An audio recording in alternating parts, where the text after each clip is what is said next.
एक अद्भुत, एक आश्चर्य और सुनने योग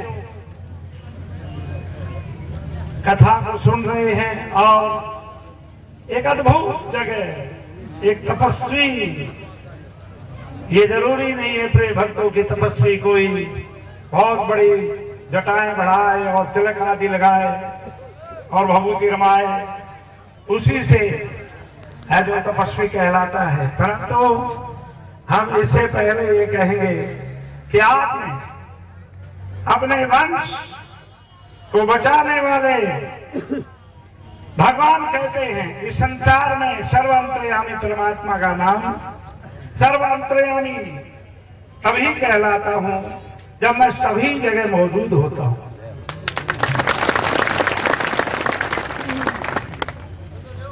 रे भक्तों, भगवान धरती के कण कण में विराजमान होते हैं, रहते हैं, होते हैं, प्रकट होते हैं। कभी खम्भ में से पैदा होते हैं जिन्हें हम निर्जीव पत्थर का खंभा समझते हैं, उसमें से प्रकट हो जाते हैं।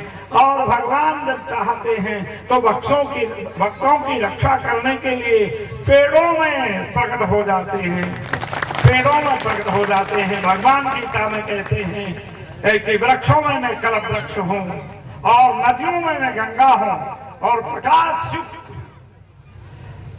युक्त जो विश्व विराट स्वरूप में मेरे नेत्र हैं, चंद्रमा भी मैं ही हूं और सूर्य भी मैं ही हूं और इस संपूर्ण जगत में जो भी सत्ता है वह सब मैं ही हूं, मेरे ही स्वरूप है। इसलिए प्रिय भक्तों, आज यहाँ करके मुझे बड़ी प्रसन्नता हो। कभी कभी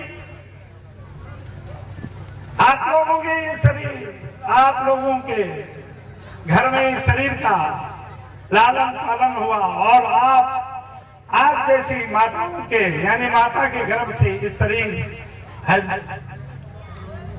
का जन्म हुआ और आप ही के बीच में ये शरीर बढ़ा और है जो संत बन गया। आप ही के बीच में छोटा सा बच्चा था, छोटा सा नन्हा सा बच्चा था आप ही के अंदर, अब वृद्धावस्था को भी जा रहा। परंतु ये जो कवि है ना, ये महासी तो मैं हास्य परिहास की भाषा में बोल रहा हूँ। ये भगवान है, ये विष्णु है, ये अवतारी है। तेरे भक्तों, ऐसा कुछ भी नहीं है, ये तो ऐसा कुछ भी नहीं है। ये तो जीवन की कहानियां हैं, ऐसी होती रहती हैं। पता नहीं ईश्वर क्या क्या कहानी बना देता है। कोई कह सकता है कि एक माता के कहने से एक रोल्डे का पेड़ फाट जाए, एक कहने से पत्थर के टुकड़े हो जाए, तो ये कोई कहने मात्र से थोड़ी होते हैं। ये तो भगवान की इच्छा होती है। तो भगवान की इच्छा हुई। आज आप सब, मेरा एक आश्चर्य था, कभी कभी हास्य परिहास में क्यों सर्वांतर्यामी परमात्मा समझ मनुष्य जाति एक है। वसुधैव कुटुंबकम, सारी वसुधा ही साधु के लिए कुटुंब होती है। सारी वसुधाएं जितनी वसुधा पर जीव रहते हैं, जीव वो साधु के लिए कुटुंब है। ये वसुधा ही कुटुंब है। वसुधैव कुटुंबकम, सारी वसुधा कुटुंब है। इसलिए साधु होने के पश्चात किसी एक जाति, वर्ण, एक देश, एक गांव, एक परिवार का नहीं रह जाता है। वह समस्त परिवार, समस्त जाति और समस्त है जो जीव का एक कुटुंबी हो जाता है। सबके लिए वह कुटुंबी हो जाता है, सबके लिए हो जाता है।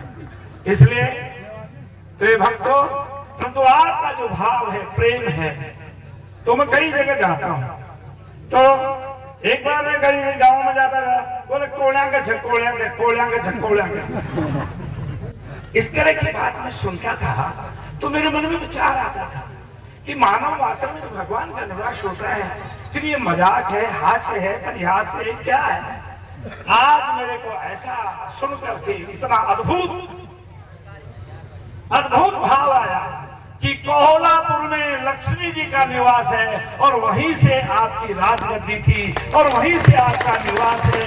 आपके इस है जो कोहलापुर से आए हुए कोल है निवासी राजाओं को यहाँ कोली कोली कहते हैं। कोली के नाम से जो लोग जानने लगे, फिर उसका आज मेरे मन में बड़ी प्रसन्नता हुई। मुझे पता नहीं था क्यों भाई, मैं आप लोगों में तो रहा नहीं।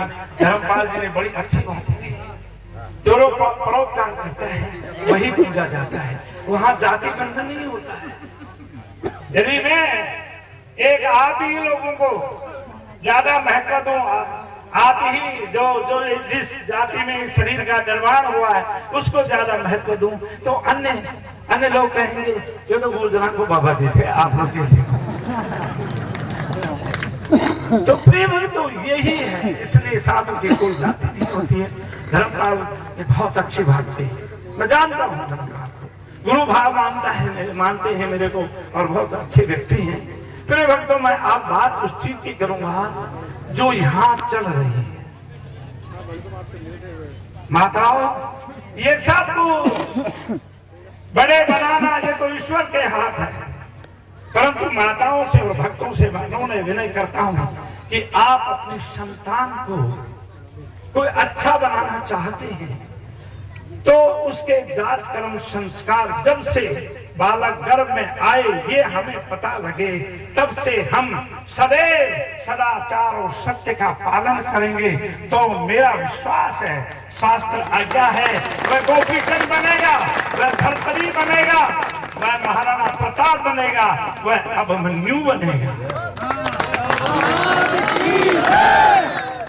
इसलिए मैं दो ही बात कहूंगा, ज्यादा नहीं कहूंगा।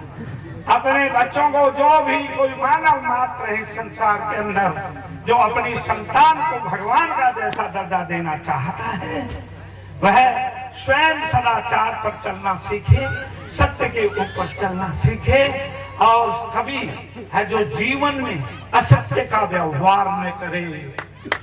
हमारे को चाहे 1000 करोड़ रुपया दे, चाहे कितना ही कोई कुछ दे, परंतु भागवत में लिखा है, भागवत के दूसरे स्कंद में सुखदेव जी, महाराज सुखदेव जी परीक्षित से कहते हैं कि स्त्री हत्या, बाल हत्या, स्त्री हत्या, बाल हत्या, गौ हत्या, गुरु हत्या और ब्राह्मण की हत्या, ये 5 महापाप हैं। 5 महापाप हैं, परंतु कृष्ण चांद्रायण व्रत करने से इनका भी समन हो जाता है, परंतु विश्वासघाती का कहीं भी कोई संबंध नहीं है। विश्वासघाती यदि विश्वासघात करे, अपने प्यारे से करे, अपने पुत्र से करे, अपनी माँ से करे, अपने पिता से करे, अपनी बहन से करे, अपनी स्त्री से करे, और अपने समाज से करे, ऐसे व्यक्ति को नरक में कहीं भी उसका प्रायश्चित नहीं है, और उसे एक कलप तक रोवर नरक में पकाया जाता है। इसलिए सदैव सत्य का अनुसरण करे और कभी किसी के साथ विश्वासघात न करे, असत्य का आचरण मत, झूठ का आश्रय न ले। एक झूठ को छिपाने के लिए हमें 10 झूठ बोलनी पड़ेंगी। प्रिय भक्तों, कभी किसी के संबंध होते हुए उसको जो संबंध की बात कही आती है, किसी का घर है जो बंधता है, ऐसे अवस्था में हमें कोई किसी प्रकार का है जो ऐसा भाव प्रकट न करे। मतलब जो भी इस संसार में जो भी बुराइयां हैं उनको हमें त्याग देना चाहिए, यही शास्त्र आज्ञा है। प्रिय भक्तों, अब मैं माताओं की तरफ कहता हूँ। माताओं, क्यों कि हम माता प्रधान हैं, इस जगह एक माता प्रधान है, इस मेवाड़ा में एक माता प्रधान है। इसलिए माताओं से मैं ये कहता हूँ, अनुनय विनय करता हूँ, हाथ जोड़ करके माताओं से प्रार्थना करता हूँ कि माताओं, गंगा, यमुना, सरस्वती इनके समान पवित्र हृदय वाली हैं। हे माताओं, आज से आप अपनी इस बड़ी बूढ़ी, वो आपकी कोई पुरानी बड़ी बूढ़ी रही होगी, जिसने एक भगवान मान करके, एक पेड़ को भगवान मान करके ये कहा कि हे नोएडा बाबा, आज मेरे को बचा ले, मेरी संतति को बचा ले। जबकि अभिमन्यु की तरह उसका बालक पेट में ही था, तो मेरे वंश को बचा ले, मैं तेरी शरण में आई हूँ। अरे भगवान, भगवान यदि कण कण में नहीं होते तो वो रोयडा के दो टूक नहीं होते और वो उसमें समा नहीं जाते। इसलिए माताओं, मैं आपसे कहता हूं कि आपके घर में बहुत कलह होते हैं। मैं कई बार गांव में जाता हूं तो हास्य परिहास नहीं, मैं आपसे बताता हूं, जब भावावेश क्रोधावेश जब आता है तो माताएं छत पर, बुरा नहीं मानना माताओं, मैं एक हकीकत बताता हूं, वो भावावेश छत पर चढ़ जाती हैं और आपस में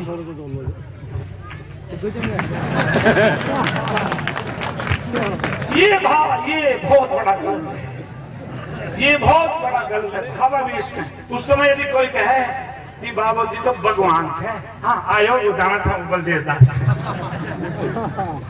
ये क्रोधावेश है। इसलिए माताओं, आप इस संसार को अपनी शक्ति, अपनी वाणी और अपने आचरण से आप इस धरती को, आप धरती की थंब हैं। जैसे हमारे रोड़ा के अंदर रहने वाली माता ने आपके वंश कोली और दायमा को बचा लिया, जिससे आप हजारों लोग यहाँ पर बैठे हुए। और जो पालन करता है वह भी भगवान का रूप होता है। आप है जो कोई श्रावणा गोत्र होगा, परोपकारी पुरुष होगा, उसने आपके वंशज जो महान है, जो वीर थे और महान व्यक्तित्व के धनी थे, उस माता के गर्भ से पैदा हुए थे, उनका पालन पोषण किया। जैसे पन्ना धाय में महाराणा प्रताप के पिता उदय सिंह का है जो पालन पोषण किया, ऐसे आपके वंश का, आपके वंशज का उस एक व्यक्ति, एक घर ने पालन पोषण किया। धन्यवाद है। ऐसे आप परोपकार की भावना। माताओं, मैं आपके घर की कलह की जड़ को खत्म करना चाहता हूँ। जैसे शास्त्र में लिखा है, मैं नहीं कर सकता, बहुत सी बातें होती हैं, परंतु मैं आपको एक छोटी सी बात बताता हूँ। आपके घर में सासू और बहू का बहुत झगड़ा होता है। सास बहू का इतना झगड़ा होता है कि आर पार चली जाता है। परंतु मैं आपको एक पूंजी बता देता हूँ उस झगड़े के जड़ को खत्म करने के लिए। वो क्या है?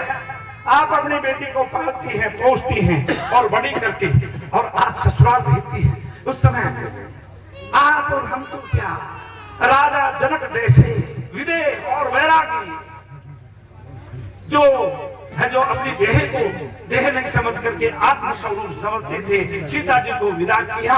उस समय उनके नेत्रों से भी आंसू झरने लगे। जब बेटी को विदा करती हो तो पूरा परिवार रोने लगता है। कितनी अच्छी होती है बेटी, क्यों सदा सदा के लिए जो विदा होने की बात आती है, मन में भाव आता है। परंतु माता, इस बात को मत भूलो, जो आपके घर में बहू बन करके आई है वो भी किसी एक माँ की बेटी थी और वो भी बेटी है। वो उसको भी विदा किया होगा, तब आपकी तरह अश्रुपात हुआ होगा। इसलिए माताओं, आने वाली बहू अपनी सासू को अपनी माँ से 100 गुना ज्यादा सत्कार करे और अंदर से प्रेम करे। अंदर से, ये नहीं, हाँ नहीं, अंदर से प्रेम करे। और जाने वाली बेटी अपनी माँ से ज्यादा 100 गुना अपनी सासू की सेवा करे और सासू अपनी बेटी से ज्यादा यदि आने वाली बहू से प्रेम करे और बहू अपनी माँ से ज्यादा अपनी सासू से प्रेम करे, तो आपके घर में शास्त्र आज्ञा है कभी कोई झगड़ा नहीं होगा और सारे कलह खत्म हो जाएंगे।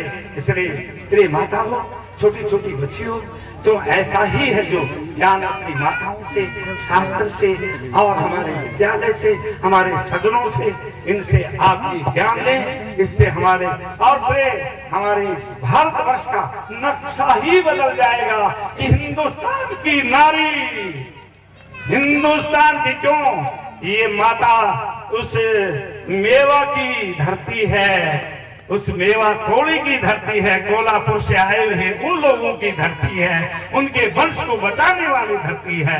इसलिए मैं इस बात को बार बार कहता हूं कि हे माताओं, आप यदि इस प्रकार से अपने बच्चे और बच्चों को शिक्षित करेंगे तो वो दिन दूर नहीं है कि जो भारतीय जो नारियां हुई, मदालसा हुई हैं, कयादू हुई हैं और अरुंधति हुई है, अनुसैया हुई है और सावित्री हुई, जो यमराज को भी पराजित करके और अपने है जो पति को वापस किया है। इसलिए माताओं, आज से अपने बच्चों को अच्छी शिक्षा दें। पाश्चात आज समझती हैं, पढ़ी हैं, लिखी हैं। पुरानी माताओं को मैं देखता हूं तो मुझे पुरानी याद आती है कि है जो वही पोशाक, वही सब कुछ, और आज की पाश्चात शिक्षा में न जाने हमारे बच्चों को हमारी है जो गंगा, यमुना पर्वत और सरस्वती जैसी है जो बालिकाओं को, बच्चियों को कहां से कहां है जो उनका रास्ता कभी न बदल जाए, यही हमें भय है। इसलिए प्रिय माताओं, सब अपने बच्चों की, माताओं को शिक्षा दें, बच्चों को पढ़ाएं और बच्चों को लिखाएं। और मैं भारत सरकार से ये कहता हूं और धर्मपाल से भी कहता हूं कि भैया, वैसे मैं बूढ़ा हो गया, बेटा भी कह सकता हूं, बेटा भी कह सकता हूं, शिष्य भी कह सकता हूं, बेटा भगवान ऐसा अवसर आपको अवश्य दे।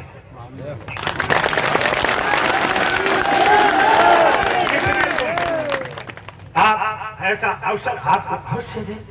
अब आप जाकर के आज जैसे इस जगह धर्म की बात करी है, वैसे आप उस पार्लियामेंट में जाकर के धर्म की बात करें और गौरक्षा के लिए है जो अभी थोड़ी देर पहले यहाँ पर डॉक्टर साहब आए थे। डॉक्टर साहब को मैंने कहा था, अपने कमरे में बैठ करके कहा, डॉक्टर साहब, मैं कोई पार्टी की बात नहीं करता, पार्टी चाहे कोई भी हो, पर जो पार्टी जो हमारे सनातन धर्म की बात करे और सनातन धर्म के ऊपर बहुत ज्यादा जोर दे तो, और सनातन धर्म हमारा कैसा है उसका स्वरूप हम विवरण करेंगे तो बहुत समय हो जाएगा। इसलिए एक ही बात है, सनातन धर्म की क्या बात है कि धर्म क्या है, अधर्म क्या है। पर ये है, पर पीड़ा सब नहीं अदमाई, यानी दूसरों को हृदय से, मन से, वाणी से और भाव से पीड़ा देने के समान कोई अधर्म नहीं है। ऐसी बात आप कभी नहीं बोले। माताओं, द्रौपदी ने एक ही बात कही थी। क्या बात कही थी? बोले अंधों के नाम नहीं होंगे, जिसमें भीम ने ठहाका मार करके बहुत जोर से दुर्योधन की हंसी उड़ाई और वही हंसी महाभारत में युद्ध का कारण। इसलिए मन से, वचन से कभी भी ऐसी बात में कहें प्रिय माताओं। इसलिए मैं आपसे सबसे भक्तों से कहता हूं और इन सभी अभी ये आए हैं जो हमारे बहुत अच्छे व्यक्ति हैं, तो मैं सभी पार्टी के लोगों से, अभी विधायक रहे हैं हमारे, ये क्या नाम है, हजारीलाल जी खट्टर। अरे 300 साढ़े 300 गोत्र हैं, और गोत्र क्या है, शाखाएं हैं। गोत्र कैसे बदले? हमारे पूर्वजों ने हमें हमारी धर्म की रक्षा करने के लिए गोत्र बनाए। इन गोत्रों में हम शादी नहीं करेंगे, परंतु मुझे ऐसा आभास हो रहा है, यदि ऐसा है कि हमारे इस सनातन पर जो कोई आपत्ति आए, कोई सनातन पर कोई भी विपत्ता आए, तो उस समय हमें भी इसमें कभी हो सकता है किसी जमाने में परिवर्तन करना पड़ेगा। हाँ, परिवर्तन करना पड़ेगा हमें। क्यों? इसलिए प्रिय भक्तों, हमें आपसे, सब नेताओं से और बड़े बड़े पार्लियामेंट के यहाँ तक भी, मैं यहाँ से भी यही से कहता हूँ कि जहाँ प्रधानमंत्री बैठे हैं, राष्ट्रपति बैठे हैं और अन्य राज्यों में है जो सब लोग बैठे हैं, वो हमारी शिक्षा प्रणाली का है जो स्वरूप बदल है। शिक्षा प्रणाली का स्वरूप ऐसे बदले जिससे प्रत्येक व्यक्ति के मन में दया, प्रतीक्षा और धर्म का भाव है। क्यों? जब हम करते थे, हम पढ़ते थे उस समय, ऐसे आता था पाठ में, ऐसे न सोचना कि बहुत बड़ा विद्वान है बाबा जी। मैं धर्मपाल जी, मैं आपसे सत्य कहता हूँ, और मैं कभी हास्य परिहास में झूठ नहीं बोलता, क्यों? मैं झूठ के ऊपर कंट्रोल जो रखने की कोशिश पूरी करता हूँ। अनायास कोई मुंह से निकल जाए, परंतु भगवान की ऐसी कृपा है, वो भी सत्य हो जाता है। इसलिए मैं आपसे कहता हूँ कि पहले पाठ मैं दूसरी का पढ़ा हुआ छात्र हूँ। तीसरी के पहले दूसरे टेस्ट में मैंने पढ़ाई छोड़ दी थी। मैंने गीता का अध्ययन किया, भारत महाभारत का अध्ययन किया, और देवी पुराण और समस्त पुराणों में थोड़ा थोड़ा मैंने अध्ययन किया, परंतु वो सब गुरु कृपा से हुआ। इसलिए तो ये सब गुरु कृपा संभव। इसलिए मैं आपसे कहता हूँ और सभी पार्टी के लोगों से कहता हूँ कि आप धर्म की रक्षा कैसे हो, और इस सनातन धर्म का रूप क्या है, इसको हमें लोगों के अंदर लाना है और इससे समझाना पड़ेगा कि सनातन धर्म क्या होता है और ये मानव धर्म क्या होता है और कब से चला आया, ये लाना है। एक बात दूसरी मैं आपसे ये कहता हूँ, माताओं सुनो, सुनो, बैठ जाओ, बैठ जाओ 2 मिनट के लिए, 2 मिनट में अपना भाषण है जो मैं दूसरी बात ये है,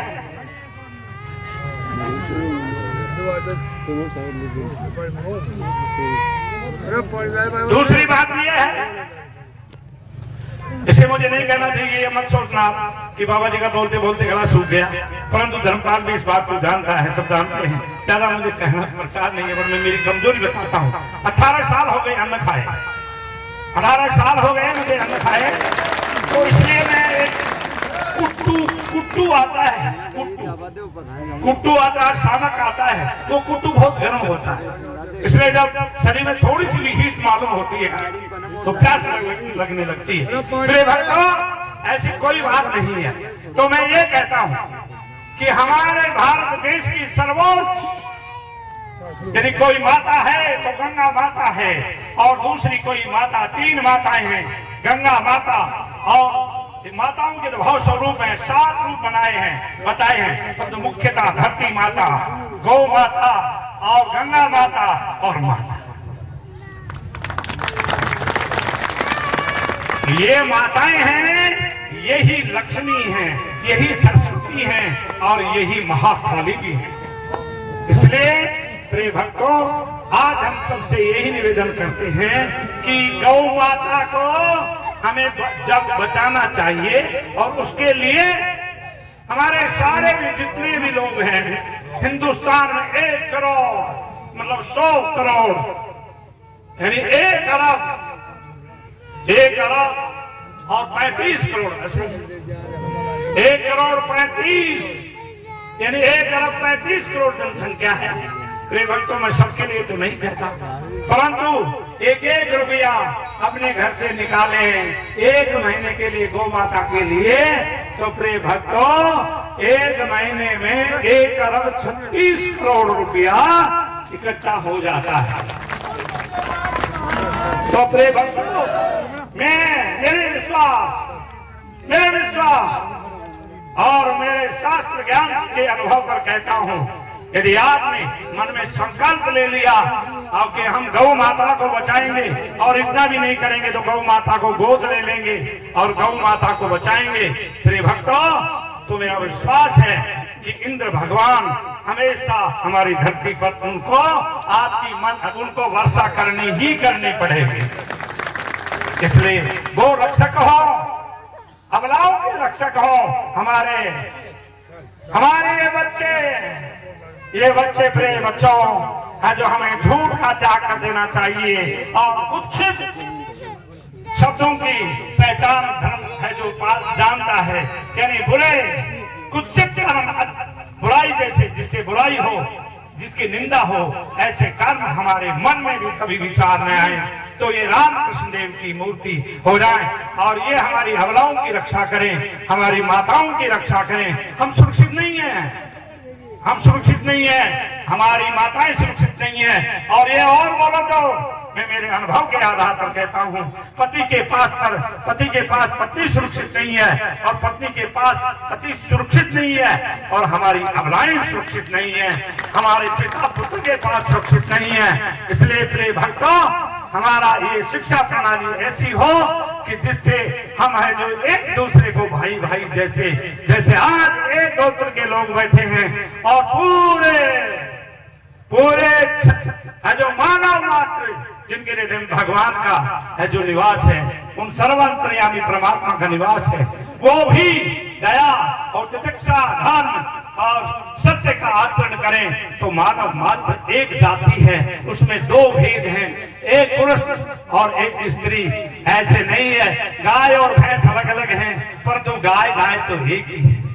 इसलिए मनुष्य जाति एक ही है। यदि वो सत्य और धर्म का आचरण करे तो मनुष्य इतर देवताओं की भी योनियां नहीं है। इसलिए देवताओं से भी बड़ी योनि मिली है हमें।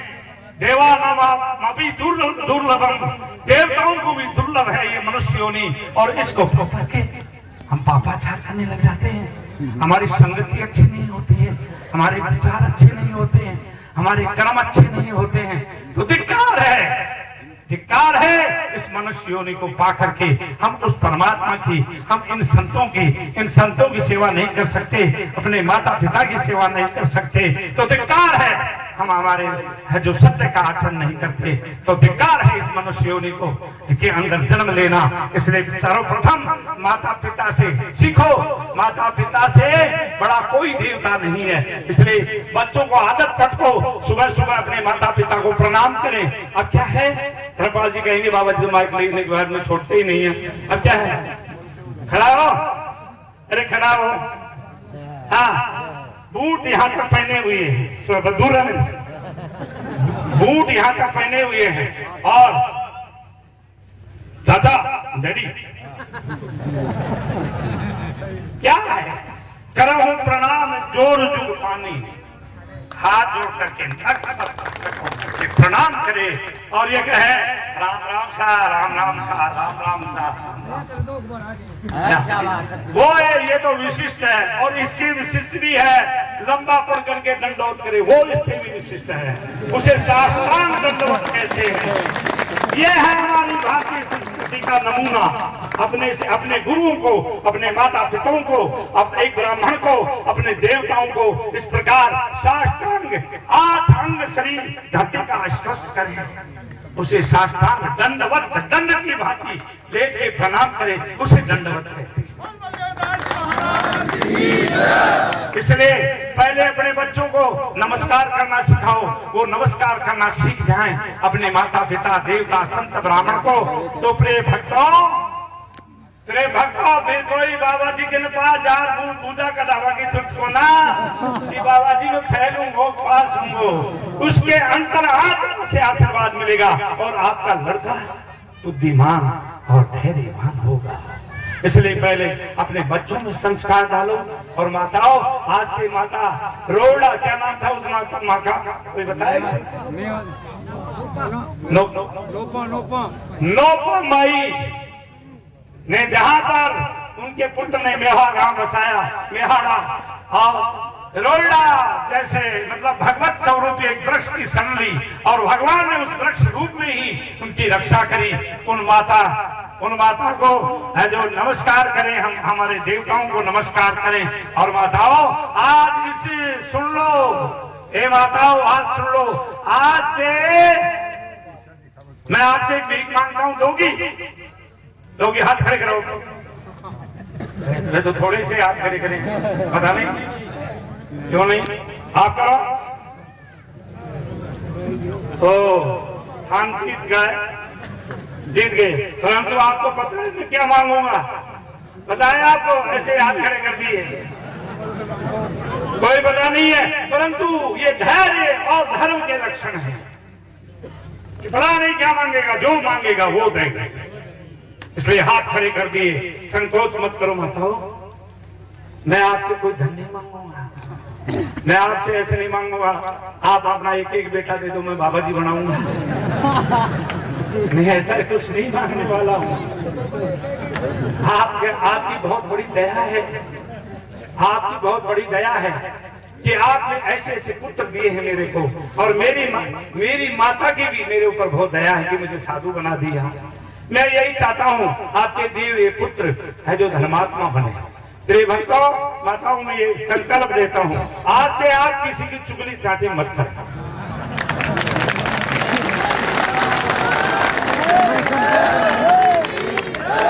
माताओं हंसो मत।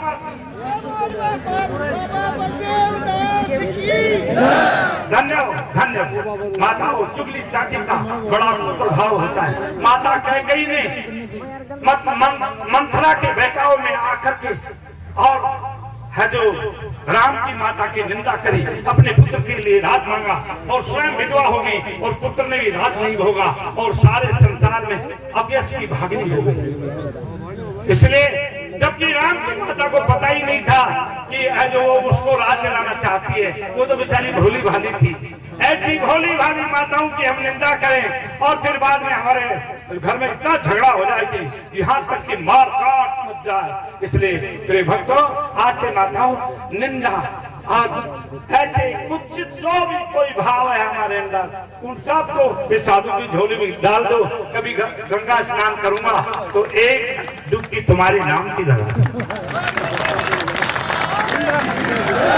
अब तुमने हाथ खड़े किए हैं सब लोगों ने। अब ध्यान लेकर के सुनो, आज से कभी नोएडा बाबा के सच्चे भक्त कहलाओगे और चाहे किसी भी बिरादरी के हैं। प्रिय भक्तों, जीव हिंसा मत करना, शराब, मांस और अंडे, मीट आदि का सेवन त्याग करना और कभी भी है जो झूठ का आश्रय मत लेना और कभी किसी का हक मत खाना। और दूसरी बात ये, आप बहुत बड़े पैसे वाले हो परंतु ब्याज लगा करके रुपया मत ले। पैसे वाले बुरा न माने, ब्याज लगा करके जब रुपया आता है हमारे घर में तो कई दोष उत्पन्न कर देता है। इसलिए सदैव है जो ये ध्यान रखें, कभी किसी के साथ विश्वासघात न करें, सभी भाइयों जैसे रहें और सभी बिरादरी के लोग आपस में प्रेम से रहें। मेरा विश्वास है आपके कुल में कोई ऐसा राम है जो पैदा होगा, ऐसा भक्त पैदा होगा जो दैत्य हिरण्यकश्यप के प्रहलाद हुआ, ऐसे हमारे घर में ऐसा राम पैदा होगा। ऐसा हमारी माँ ऐसी कोई जननी होंगी जिससे हमारे कुल का है जो सदैव दिग्दिगांतर है जो महाराज नाम रहेगा, कोलियों का नाम रहेगा और सभी जाति के लोग, सभी है जो गोतों के लोगों का नाम रहेगा। पर तब ही रहेगा परोपकार करोगे, सदाचार का है जो पालन करोगे, सत्य का आश्रय लोगे, झूठ का परित्याग करोगे और चोरी चकोरी मेरा खून, धर्मदान मेरा खून खोलता है, बेटे मेरा खून खोलता है। क्यों?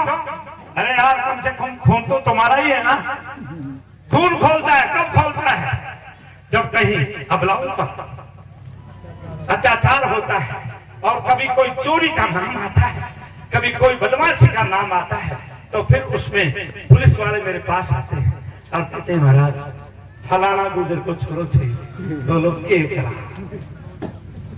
बड़ा खून खोलता है जो वीर कहलाते हैं, जो अपने जिनके जो पूरे संसार में छत्र छाया में लोग हैं जो अपने को सुरक्षित समझते थे, वो रक्षक भक्षक होने लगे हैं। इसलिए प्रिय भक्तों है जो ये नहीं, मैं आपसे भी कहता हूँ, आप सब लोगों से, हमारा छोरा बदमाशी करे ना तो नेताओं के पास जाकर के कोई कोशिश मत करो। क्यों? बुरा नहीं मानना। मैं एक व्यक्ति की बात नहीं करता हूँ, ये धर्मपाल जैसा कोई महानुभाव होगा या कोई भी सज्जन होगा, वो आपकी बात को न माने, परंतु राज पाए के मद नहीं आवा। कुर्सी के लिए आपके बेटे को क्यों वोट चले जाएंगे आपके? कुर्सी के लिए आपके बेटे को सदा नहीं होने देंगे और आपके बेटे को बचा लेंगे। आप ये सोचते हैं कि मेरी बदनामी बच गई, नहीं, ये बदनामी नहीं बची। और बदनामी ये पता नहीं किस समय विस्फोट होकर के फूटेगी, तो उस समय आपका एक है चौड़ा। इसलिए यदि कोई अपराधी अपराध करता है, वह मेरा सगा भाई या बेटा है, उसके लिए किसी के कोशिश मत करो और उससे ये कहो किया है तो भोगो, भोगो, किया है तो भोगो, उसके दंड को रोको मत, परंतु हम रोकते हैं। इसलिए प्रिय भक्तों, ये अपराध बढ़ते चले जाते हैं। इसलिए प्रिय भक्तों, हमारे बच्चे ऐसे हों जो अपराध की परिभाषा ही नहीं समझे और सदैव सबकी रक्षा करने वाले हों, पक्षक नहीं। इसलिए प्रिय भक्तों, आज इतना ही मैं कहूंगा। मैं धर्मपाल और ये क्या आपका दाता राम जी, दोनों भाई हाजिर हुए, अच्छी जगह बैठे। प्रेम है आप दोनों के अंदर, बहुत अच्छा प्रेम है और अच्छा भाव है आपका। बहुत बात है जो बहुत बात आप है जो मिलते हैं, धर्मपाल जी मिलते हैं, आप मिलते हैं, बड़ा प्रेम है आप दोनों भाइयों का। ये एक अलग बात है कि व्यवहार जगत में आप जो कुछ भी करें उससे हमारा कोई लेना देना नहीं है। आप में बहुत प्रेम है, बहुत अच्छा भाव है। तो मैं आपसे यही कहूंगा कि आप एक हमारी भारतवर्ष की शिक्षा प्रणाली बन रहे। अरे भाई जी का ज्यादा मतों वही जीतेगो, परंतु राज्यसभा में वो एक पंचायत बड़ी है पार्लियामेंट में, उसमें हम एक बिल पास कराएं कि हमारी संस्कृति के अनुरूप शिक्षा प्रणाली हो और हमारी गौ माता है जो राष्ट्रीय पशु घोषित हो।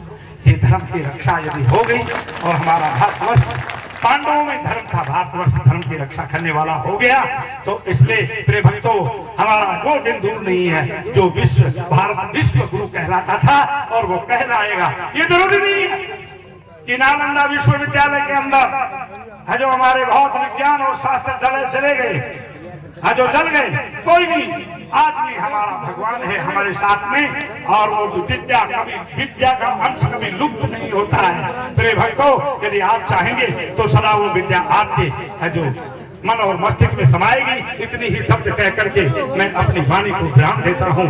धर्म की